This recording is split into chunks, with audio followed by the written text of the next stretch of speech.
ഇതിൽ കൂടുതൽ എന്താ അച്ഛനമ്മമാർക്ക് അവൾ നേടിത്തരാനുള്ളത്?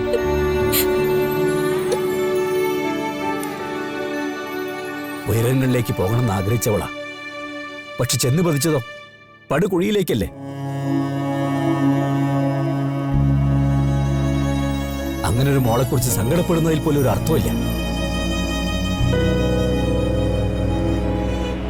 അവളുടെ ഗതി എന്തോ ആയിക്കോട്ടെ. നിയമത്തിന് തോന്നുന്ന ശിക്ഷ എന്താന്ന് വെച്ചാൽ നൽകട്ടെ.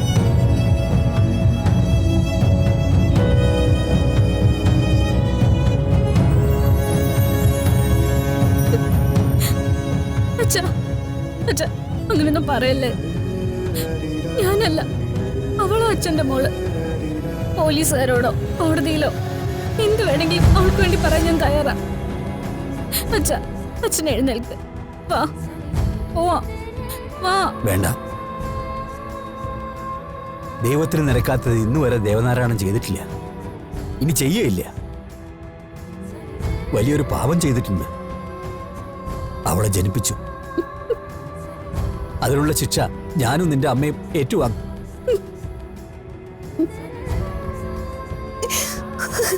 അറിയില്ല എത്ര നാള് ഞാനിങ്ങനെ ഉണ്ടാവുന്നു. ചങ്ക് കലങ്ങി ചത്തുപോകത്തേ ഉള്ളൂ. അച്ഛനൊന്നും മിണ്ടാതിരിക്കുന്നുണ്ടോ? ഇനിയിപ്പോ അഥവാ അവളൊരു കുഞ്ഞു തെറ്റ് ചെയ്താലും അത് പറഞ്ഞു തിരുത്തേണ്ടവരല്ലേ നമ്മളല്ലേ അത് പൊറുക്കേണ്ടത്. അച്ഛവാ വാ. ദേവേട്ട, മോള് പറയുന്നത് കേട്ടോ? ഇല്ല യശോദേ, എന്റെ തീരുമാനത്തിൽ ഒരു മാറ്റവും ഇല്ല.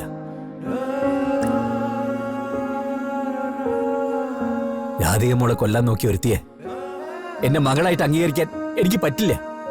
ഈ ജന്മം പറ്റില്ല. ദേവാ, നീ പറയുന്നതിനൊക്കെ ദുഃഖിക്കുന്ന ഒരു കാലം ഉണ്ടാവും.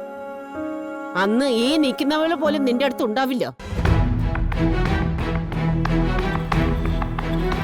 വലിയ നേട്ടങ്ങളൊക്കെ നേടിക്കഴിയുമ്പോ അവളും ഇട്ടിട്ട് പോവും.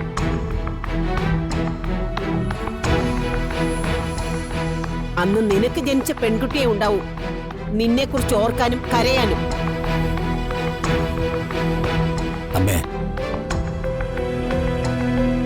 ഇത്രയും കാലം അമ്മ പ്രിയങ്കയെ ന്യായീകരിക്കുമ്പോ അത് അവളോടുള്ള സ്നേഹത്തിന്റെയും വാത്സല്യത്തിന്റെയും പേരിലാണെന്നാ ഞാൻ കരുതിയത്. പക്ഷേ ഇപ്പൊ കുറ്റവാളിയാണെന്ന് അറിഞ്ഞിട്ടും അവളെ ന്യായീകരിക്കാൻ ശ്രമിച്ച അമ്മയ്ക്കും അതേ മനസ്സാണെന്ന് എനിക്കിപ്പോ പറയാൻ പറ്റും.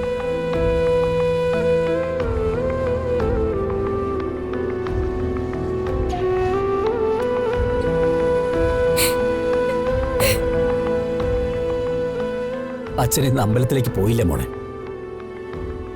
ഇനി പോവാനും ഉദ്ദേശിക്കുന്നില്ല. കളങ്കം വീണുപോയാ ദൈവങ്ങളെ പൂജിക്കുന്നത് ശരിയല്ല. എല്ലാം അവസാനിക്കട്ടെ. അവളെ രക്ഷിക്കാത്തതിൽ അച്ഛന് ഒരു കുറ്റബോധവും ഇല്ല മോളെ. അച്ഛൻ ഇത്ര ഗതികെട്ടവനായി പോയല്ലോ.